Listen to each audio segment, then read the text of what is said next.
अलबत्ता बाज़ ऐसे हैं जो तुम्हें घबरा देते हैं और मसीह की खुशखबरी को बिगाड़ना चाहते हैं। लेकिन अगर हम या आसमान का कोई फरिश्ता भी उस खुशखबरी के सिवा जो हमने तुम्हें सुनाई कोई और खुशखबरी तुम्हें सुनाए तो मालूम हुआ। जैसा हम पेशतर कह चुके हैं वैसा ही अब मैं फिर कहता हूँ कि उस खुशखबरी के सिवा जो तुमने कबूल की थी अगर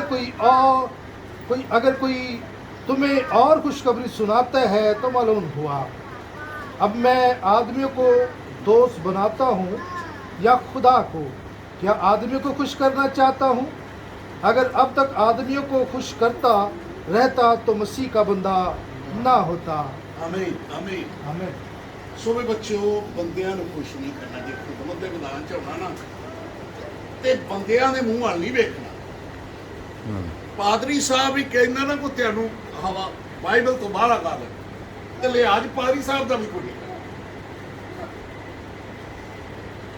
ਕਿਉਂਕਿ ਰਸੂਲ ਕਹਿੰਦਾ ਏ ਕਿ ਅਸੀਂ ਹੋਈਏ ਜਾਂ ਅਸਮਾਨ ਦਾ ਫਰਿਸ਼ਤਾ ਵੀ ਹੋਵੇ ਜਿਹੜਾ ਇਹਦੇ ਤੋਂ ਹਟ ਕੇ ਗੱਲ ਕਰੇਗਾ ਨਾ, ਤੁਸੀਂ ਬਾਹਰ ਇਖਤਿਆਰ ਹੋ ਕੇ ਕਹੋਗੇ ਕਿ ਮੈਂ ਲਾਉਂਗਾ ਕੌਣ ਹੈ ਤੂੰ ਭਾਈ?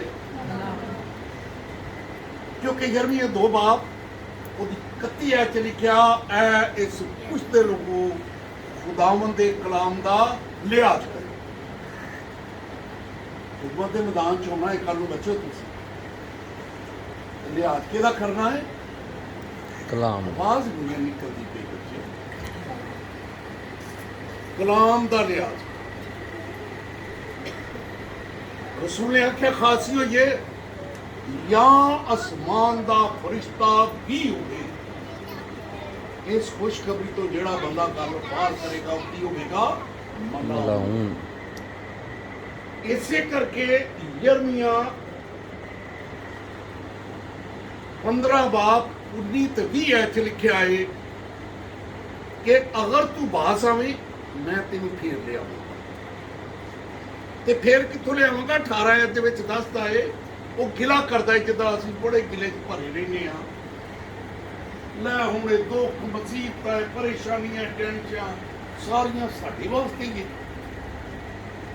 ਸਾਨੂੰ ਗਿਲਾ ਕਰਦੇ ਰਹਿੰਦੇ ਹਾਂ। ਇਸੇ ਤਰ੍ਹਾਂ ਯਿਰਮੀਆ ਵੀ ਕਹਿੰਦਾ ਹੈ ਮੈਂ ਉਸ ਨਦੀ ਦੀ ਮਾਨਤ ਜਿਹਦਾ ਪਾਣੀ ਜਿਹੜਾ ਨਾ ਰੁੜਦਾ ਹੀ ਜਾਂਦਾ ਹੈ, ਪਿੱਛੇ ਨੂੰ ਨਹੀਂ ਹੁੰਦਾ। ਪਾਣੀ ਦੀ ਸਿਫਤ ਨਾ ਬੱਚਿਓ ਕਿ ਜੇ ਰੋੜੋ ਨਾ ਨੀਵੀਂ ਜਗ੍ਹਾ ਨੂੰ ਰੁੜਦਾ ਹੀ ਜਾਂਦਾ ਗਾਂ। ਇਸ ਤਰ੍ਹਾਂ ਖੁਦਾ ਬੰਦੇ ਨੂੰ ਕਹਿੰਦਾ ਹੈ ਕਿ ਅਗਰ ਤੂੰ ਬਾਜ਼ ਆਵੇਂ ਤੇ ਪਾਣੀ ਤਾਂ ਗਾਂ ਨੂੰ ਰੁੜਦਾ ਜਾਂਦਾ ਹੈ ਤੇ ਮੈਂ ਉਹ ਖੁਦਾ ਵਾਂ ਜਿਹੜਾ ਉਹਨੂੰ ਵਾਪਸ ਵੀ ਲਿਆ ਸਕਦਾ।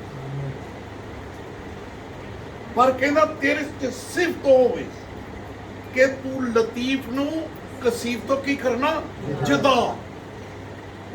ਤੇ ਰੱਬ ਇਸ ਬੇਟੀ ਨੂੰ ਕਹਿੰਦਾ ਹੈ ਤੂੰ ਮੇਰਾ ਮੂੰਹ ਬਣ ਜਾਏਗਾ। ਕੀ ਬਣ ਜਾਏਗਾ? ਸੋ ਬੱਚਿਓ, ਕੋਈ ਛੋਟੀ ਜਿਹੀ ਗੱਲ ਨਹੀਂ। ਰੱਬ ਤੁਹਾਨੂੰ ਆਪਣਾ ਮੂੰਹ ਬਣਾਉਣਾ, ਪਰ ਰੱਬ ਦਾ ਮੂੰਹ ਉਦੋਂ ਬਣਨ ਜਿਸ ਲਈ ਅਸੀਂ ਲਤੀਫ ਨੂੰ ਕਸੀਬ ਤੋਂ ਜਦਾ ਲਿਹਾਜ਼ ਕਰਾਂਗੇ। यिर्मयाह 2 बाब 31 ਚ ਲਿਖਿਆ ਐ ਇਸ ਪੁੱਛਦੇ ਲੋਗੋ ਖੁਦਾਵੰਦ ਦੇ ਕਲਾਮ ਦਾ ਲਿਹਾਜ਼। ਇਹਦਾ ਲਿਹਾਜ਼ ਕਰਿਓ ਕਲਾਮ ਦਾ। ਇਸ ਕਰਕੇ ਕਲਾਮ ਨੂੰ ਸਿੱਖਣ ਜਾ ਬੈਠੇ ਹਾਂ। ਖੁਦਾ ਦੀ ਮਰਜ਼ੀ ਹੈ, ਖੁਦਾ ਲੈ ਕੇ ਆਇਆ ਹੈ ਤਾਂ ਕਿ ਤੁਹਾਡੇ ਨਾਲ ਬੱਚਿਓ ਗੱਲ ਕੀਤਾ ਗਿਆ, ਤੁਹਾਡੀ ਸ਼ਨਾਖਤ ਦੱਸੀ ਜਾਵੇ ਕਿ ਤੁਸੀਂ ਕੌਣ ਹੋ। ਤੁਸੀਂ ਖੁਦਾ ਦਾ ਮੂੰਹ ਕੀ ਆਖੀ ਬਈ? ਖੁਦਾ ਦਾ ਮੂੰਹ। ਪਰ ਉਹ ਬੰਦਾ ਬਣਦਾ ਹੈ ਖੁਦਾ ਦਾ ਮੂੰਹ ਜਿਹੜਾ ਲਤੀਫ ਨੂੰ ਕਸੀਬ ਤੋਂ ਕੀ ਕਰਦਾ ਹੈ? ਜਦੋਂ ਫਿਰ ਕਹਿੰਦਾ ਹੈ ਲੜਾਈਆਂ ਹੋਣਗੀਆਂ। ਉਹ ਆ ਕੁੜੀ ਕਿੱਥੋਂ ਉੱਠ ਪਈ? ਉਹ ਇਹ ਵੇਖੋ ਦੱਸ, ਇਹ ਵੀ ਕਲਾਮ ਸੁਣਾਉਂਦੀ, ਇਹਨੇ ਵੀ ਬਾਈਬਲ ਚੁੱਕ ਲਈ ਹੋਵੇ ਤੁਰੀ ਫਿਰਦੀ ਹੋ। ਇਸ ਬੱਚੀ ਨੂੰ ਵੀ ਉਹਨੇ ਆਖਿਆ ਤੂੰ ਮੇਰਾ ਫਰਜ਼ੰਦ। ਗਲਤੀ 3 ਬਾਬ 26 ਤੇ 27 ਲਿਖਾਈ ਹੈ ਤੁਸੀਂ ਪੜ੍ਹੀਏ ਨਾ ਤੇ ਲਿਖਿਆ ਤੁਸੀਂ ਜਿੰਨਿਆਂ ਨੇ ਮਸੀਹ ਯਿਸੂ ਵਿੱਚ ਸ਼ਾਮਲ ਹੋਣ ਦਾ ਬਪਤਿਸਮਾ ਲਿਆ ਮਸੀਹ ਨੂੰ ਪਹਿਨ ਲਿਆ। ਨਾ ਕੋਈ ਯਹੂਦੀ ਰਿਹਾ, ਨਾ ਕੋਈ ਯੂਨਾਨੀ ਰਿਹਾ, ਨਾ ਕੋਈ ਔਰਤ ਰਹਿ ਗਈ ਤੇ ਨਾ ਕੋਈ ਮਰਦ ਰਹਿ ਗਏ, ਸਾਰੇ ਕੀ ਹੋ ਗਏ? ਬਰਾਬਰ ਹੋ ਗਏ। ਕੀ ਹੋ ਗਏ ਬੱਚੇ? ਸਾਰੇ ਇਸ ਕਰਕੇ ਬੇਟੀਓ ਆਪਣੇ ਆਪ ਨੂੰ ਘੱਟ ਨਹੀਂ ਸਮਝਣਾ।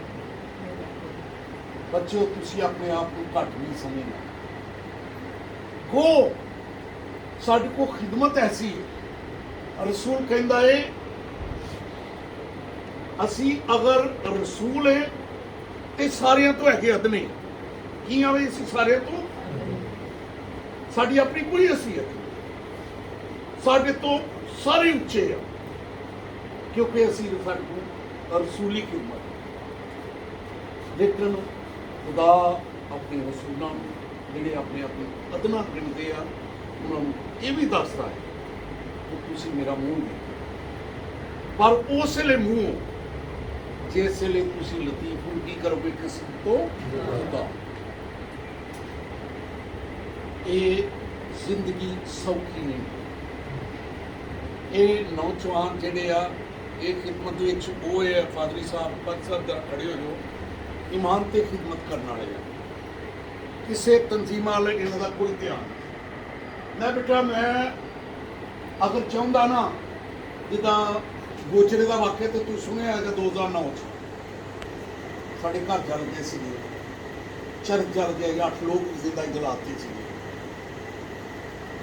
ਮੈਂ ਜਿੱਦਾਂ 10-12 ਸਾਲ ਦਾ ਨੀਦਰਲੈਂਡ ਤੋਂ ਮੈਂ ਬੁਰਿਆਂ ਨੂੰ ਹੱਥ ਵੀ ਖਿਲਾਇਆ ਇਮਾਨ ਤੇ ਖਿਦਮਤ ਤੇ ਕਲਾਮ ਤੇ ਇਲਮ ਦੀ ਦੌਲਤ ਨੂੰ ਲੋਕਾਂ ਤੱਕ ਖਿਲਾਇਆ, ਵੰਡਿਆ ਹੈ। ਤੁਸੀਂ ਉਹ ਲੋਕ ਹੋ ਜਿਹੜਾ ਕਿਸੇ ਦਾ ਫਾਇਦਾ ਕਰ ਸਕਦਾ। ਰਸੂਲਾਂ ਦੀ ਮਾਲਵੀ ਬਾਤ ਵਿੱਚ ਜਰਾ ਪੜ੍ਹੀਏ ਤੁਹਾਨੂੰ ਪੜ੍ਹ ਦੇ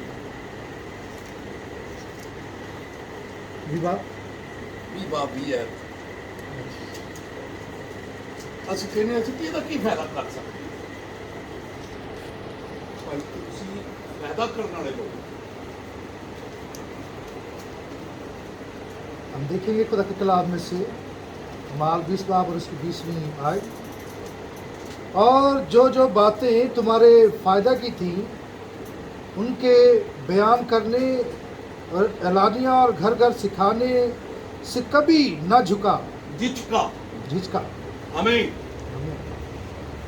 पुलिस ਨੂੰ ਕਹਿ ਗੱਲ ਆ, ਬੱਚੀ ਦੀ ਤੁਰ ਪਈ ਆ, ਬੱਚੀ ਦੀ ਤੁਰ ਪਈ ਉਹ ਕਿੰਨੀ ਆ ਬੱਚੀ ਦੀ ਨੂੰ ਕਲਾਮ ਸੁਣਾਉਂਦੀ ਪਈ। ਇਹਨਾਂ ਨੂੰ ਕਿਉਂ ਕਿਹਾ? ਕਿਉਂਕਿ ਕਲਾਮ ਦੀਆਂ ਗੱਲਾਂ ਕੀ ਆ? ਫਾਇਦੇ ਦੀਆਂ। ਰਸੂਲ ਕਹਿੰਦਾ ਜਿਹੜੀਆਂ ਗੱਲਾਂ ਲੋਕਾਂ ਦੇ ਫਾਇਦੇ ਦੀਆਂ ਸੀ ਮੈਂ ਘਰਾਂ 'ਚ ਚਲਾ ਗਿਆ।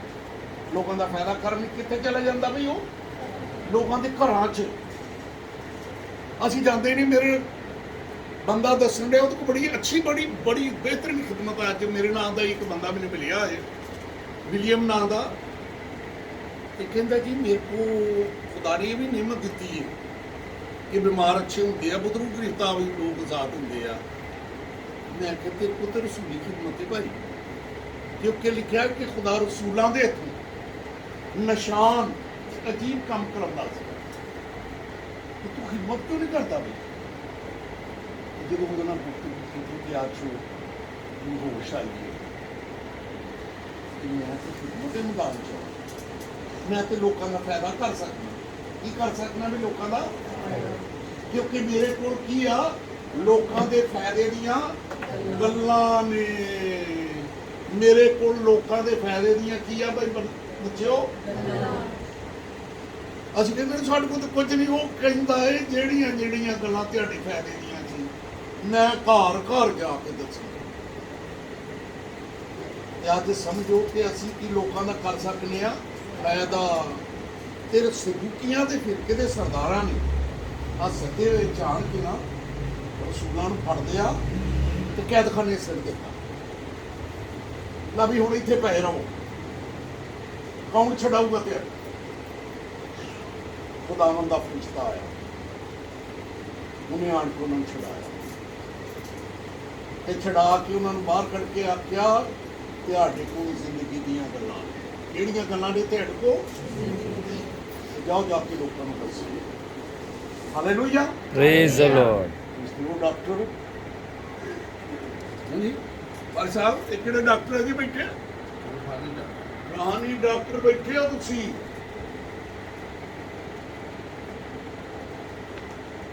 ਲਿਖਿਆ ਜਾਓ ਤੁਹਾਡੇ ਕੋਲ ਜ਼ਿੰਦਗੀ ਦੀਆਂ ਗੱਲਾਂ ਨੇ ਤੇ ਜਾਓ ਜਾ ਕੇ ਲੋਕਾਂ ਨੂੰ ਦੱਸਿਓ। ਤੁਹਾਡੀਆਂ ਗੱਲਾਂ ਕਰਨ ਨਾਲ ਲੋਕ ਜ਼ਿੰਦਾ ਹੋਣਗੇ। ਕੀ ਹੋਣਗੇ? ਵੀ ਲੋਕ ਜ਼ਿੰਦਾ। ਇਸ ਕਰਕੇ ਬੱਚੋ ਆਪਣੇ ਆਪ ਨੂੰ ਘੱਟ ਨਹੀਂ ਸਕਦੇ। ਤੇ ਜਿੱਥੇ ਕਲਾਮ ਹੈ ਉੱਥੇ ਇਹ ਨਹੀਂ ਦੇਖਣਾ ਬਹੁਤ ਵੱਡਾ ਖਤਮ ਹੈ, ਉਹ ਭਾਵੇਂ ਆਪਣੇ ਕੋਲ ਜੋ ਮਰਜ਼ੀ ਸੁਣਾਉਂਦਾ ਫਿਰੇ। ਲਿਹਾਜ਼ ਕਿਹਦਾ ਕਰਨਾ ਹੈ? ਕਲਾਮ। ਉਹਦੇ ਨਾਲ ਮੁਤਫਿਕ ਨਹੀਂ ਹੋ। ਹੱਕ ਜਿੱਥੇ ਹੱਕ ਨਾ, ਇੱਜ਼ਤ ਕਰਨੀ ਹੈ ਉਹਨਾਂ ਦੀ, ਲੇਕਿਨ ਕਲਾਮ ਦੇ ਵਿੱਚ ਆਣ ਕੇ ਨਾ ਰੱਬ ਦਾ ਮੂੰਹ ਉਦੋਂ ਹੀ ਬੰਦਾ ਬਣਦਾ ਹੈ। ਫਾਇਦਾ ਉਦੋਂ ਹੀ ਲੋਕਾਂ ਨਾਲ ਕਰ ਸਕਦਾ ਹੈ ਜਿਸ ਲਈ ਸਾਫ਼ ਕੋਈ ਨਾ ਕਲਾ। ਪਹਿਲਾਂ ਕਰੂੰ 15 ਬਾਪ ਦੀ ਵਰਿਆ ਹੈ ਦੇ ਵਿੱਚ ਰਸੂਲ ਫਿਰ ਬਾਤ ਦਿੰਦਾ ਕੋਈ ਸੀ ਦਿੰਦਾ ਹੈ ਸਾਬਤ ਕਦਮ ਹੋ। ਅਸੀਂ ਬੈਠ ਕੇ ਸੁਣ ਕੇ ਤਾਂ ਠੀਕ ਹੈ ਠੀਕ ਹੈ।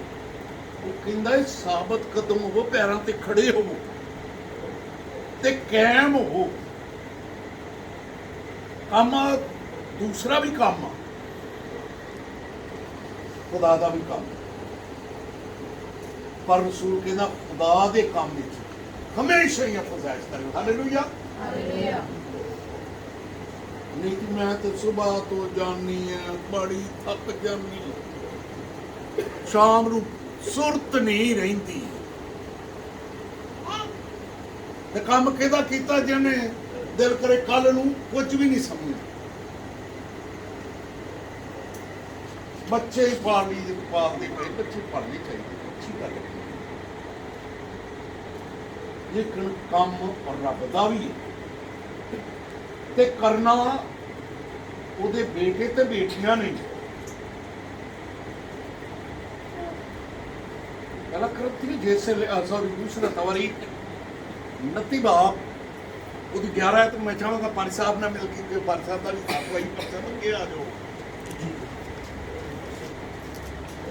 दूसरा तवारीख 29 बाब की 11 है, 29 बाब की 11 है।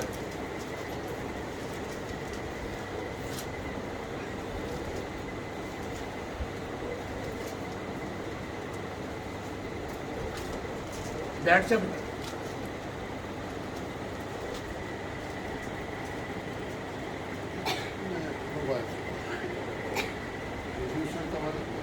नबी बाप की 11 है।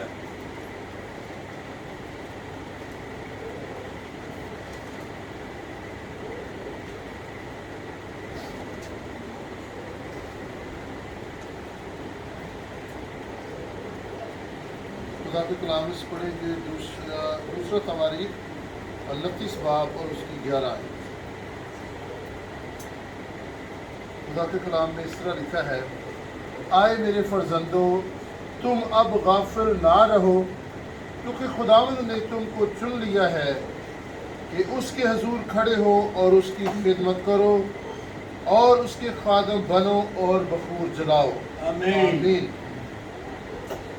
बेटियों भी ये नौजवान ही बाप कहते तेरा कोई रिश्ता नहीं है, नहीं है हमारे बाप। नौजवान भी कहते हैं हमारे बाप, बच्चियां भी कहती है हमारे बाप।